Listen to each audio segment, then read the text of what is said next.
Assalamualaikum warahmatullahi wabarakatuh.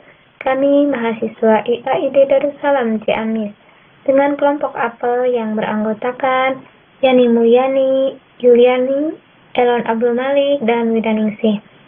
Pada kali ini membawakan materi zat gizi untuk anak pada mata kuliah Kesehatan dan Gizi Anak dengan dosen pengampu Ibu Nia Nuraida, MPD. Nah, pertama-tama, apa itu gizi? Sudah tidak asing tentunya, tetapi apa sih kita belum paham apa itu gizi? Gizi yakni persediaan bahan-bahan atau makanan yang dibutuhkan organisme maupun sel-sel untuk bertahan hidup. Nah, tak hanya tentang metabolisme, gizi pun berbicara dengan mengenai bagaimana penyakit yang dapat dicegah atau diminimalkan dengan makanan yang sehat dan juga gizi yang seimbang. Dengan demikian, pengertian gizi juga berfokus pada bagaimana cara kita mengenali proses munculnya penyakit yang disebabkan oleh faktor bahan pangan. Mulai dari pola makan yang buruk, intoleransi terhadap makanan, hingga alergi makanan. Nah, apa itu gizi seimbang? Yaitu pola makan yang seimbang antara zat gizi tubuh dengan aneka makanan, tentunya dalam rangka pemenuhan kebutuhan gizi untuk hidup yang cerdas, serta sehat dan produktif. Nah, mengapa anak usia dini perlu mengonsumsi 4 sehat, 5 sempurna dengan pedoman gizi yang seimbang? Tentunya ada hubungannya erat kaitannya dengan kesehatan dan kecerdasan anak. Dengan kesehatan, gizi sangat berkaitan dengan kesehatan dan peningkatan kualitas hidup. Gizi yang baik tentunya bisa membantu mengoptimalkan fungsi tubuh, mencegah serta membantu penanganan penyakit. Begitu halnya dengan kecerdasan anak, gizi sangat penting karena merupakan aspek yang sangat penting dalam tumbuh kembangnya. Asupan nutrisi harus lengkap dan seimbang agar kesehatan anak terjaga dengan baik dan pertumbuhannya pun akan optimal, terutama dalam pertumbuhan kinerja otaknya. Setelah mengetahui pengertian zat gizi, lalu timbul pertanyaan, apa saja jenis gizi yang diperlukan oleh tubuh manusia? Nah, pada dasarnya terdapat 2 jenis zat gizi yang penting bagi tubuh manusia, yaitu makronutrien dan mikronutrien. Kelompok kami di sini menjelaskan tentang makronutrien. Mengapa? Karena makronutrien ini merupakan nutrisi yang dibutuhkan dalam jumlah besar oleh tubuh. Nah, makronutrien energi di sini, mengapa di sini ada protein, lemak, dan karbohidrat? Karena mereka ini ketiga zat gizi ini merupakan penyumbang nutrisi energi terbesar yang diperlukan oleh tubuh. Nah, apa itu energi? Energi itu sama dengan kalori. Kalori itu yakni merupakan lemak tubuh. Kalori dapat didefinisikan sebagai takaran energi dalam makanan. Kalori merupakan energi yang didapatkan dari makanan atau minuman yang akan dibakar ketika kita beraktivitas sehari-hari. Kemudian berapa takaran protein, karbohidrat, lemak yang diperlukan oleh anak usia dini dalam satu hari?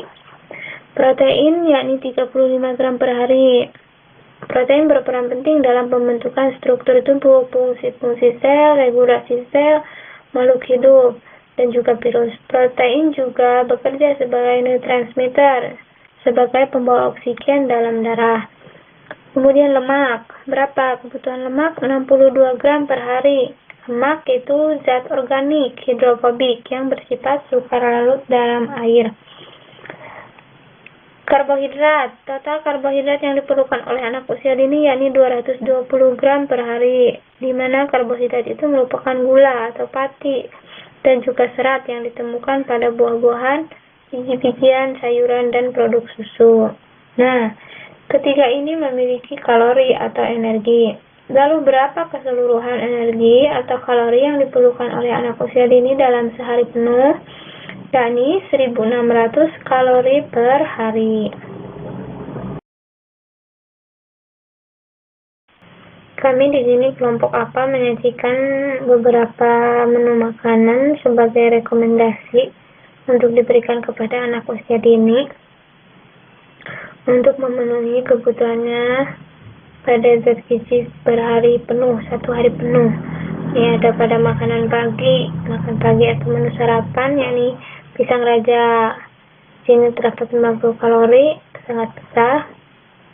Ini pisang rajanya ukuran kecil dan ada sayur bening bayam.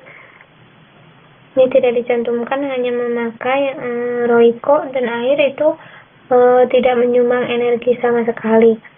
Jadi hanya dinilai bayamnya saja. Nah, 23 kalori itu per 100 gram. Sini kali 50 karena 50 gram. Didapat angka 11,5 kalori.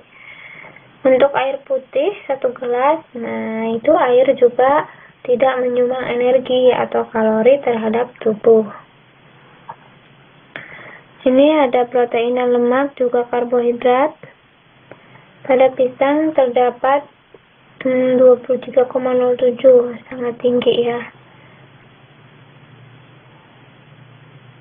Nah, bisa dilihat jumlah zat gizinya, hanya 166 kalori.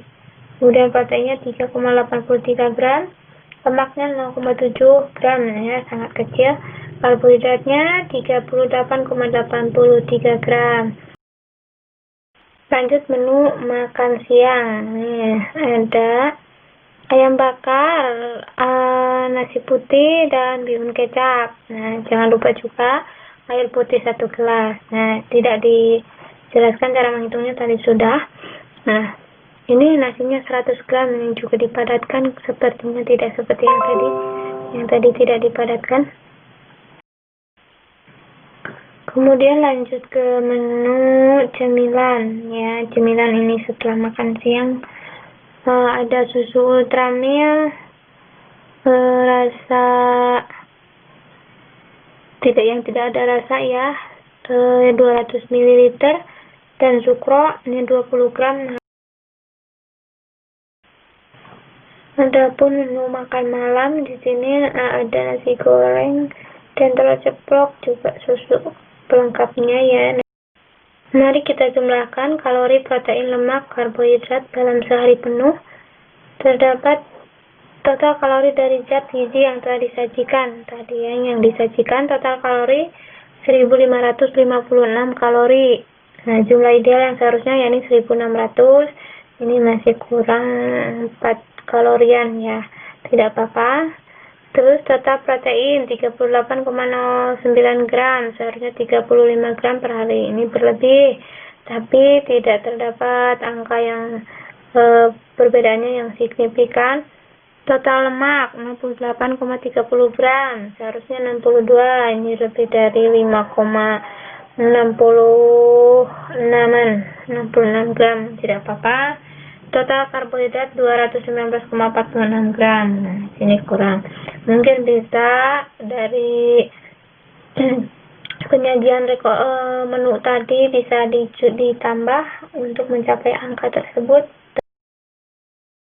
Setelah menyajikan menu makanan untuk anak usia dini, kami kelompok apel dapat menyimpulkan bahwa mengenai gizi seperti yang sudah dibahas, kalori berperan sangat penting dalam memberikan energi bagi tubuh melalui bermacam-macam makanan yang masuk ke dalam tubuh kita. Dari kalori tersebutlah tubuh kita ataupun ini tubuh anak-anak akan mendapatkan nutrisi penting seperti lemak, protein, dan karbohidrat. Nah, bukan berarti apa tujuannya kita menghitung kalori tadi? Tujuannya agar kita mengetahui kekurangan atau kelebihan kalori.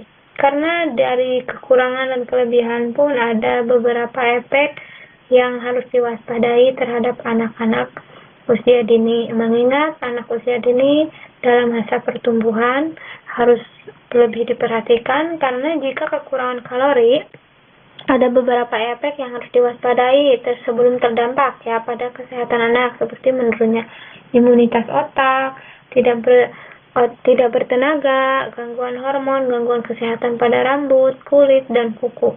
Dan juga tidak menutup kemungkinan terjadi kelaparan, gangguan pada otot, merusak perkembangan sel, dan lambatnya sistem metabolisme. Mungkin bisa dilihat pada gambar yang sebelah kiri. Nah, untuk yang sebelah kanan juga tidak menutup kemungkinan ada efek untuk kekurangan dan juga ada risiko-risiko yang ditanggung apabila anak sampai mengalami kelebihan kalori. Hati-hati, bisa terjadi seperti obesitas, gangguan otak dan hati, risiko kanker, dehidrasi, kerusakan organ ginjal, sembelit, kadar kalsium menurun karena tubuh tidak mampu untuk melakukan metabolisme secara lancar. Kemudian dalam penyajian menu oleh kelompok kami masih dalam batas normal sebagai gambaran dan acuan, mudah-mudahan bisa menjadi rekomendasi. Nah, jika terdapat kurang mungkin bisa dilebihkan dalam jumlah bahan makanannya atau volume makanannya. Dan mengingat mereka masih dalam masa perkembangan, hati-hati dan agar betul-betul sangat diperhatikan karena akan mempengaruhi pada kesehatan dan kinerja otak juga kecerdasan anak usia dini. Terima kasih. Itu saja yang bisa disimpulkan dari kelompok kami dan mudah-mudahan jadi rekomendasi dan gambaran untuk para orang tua dan guru. Wassalamualaikum warahmatullahi wabarakatuh.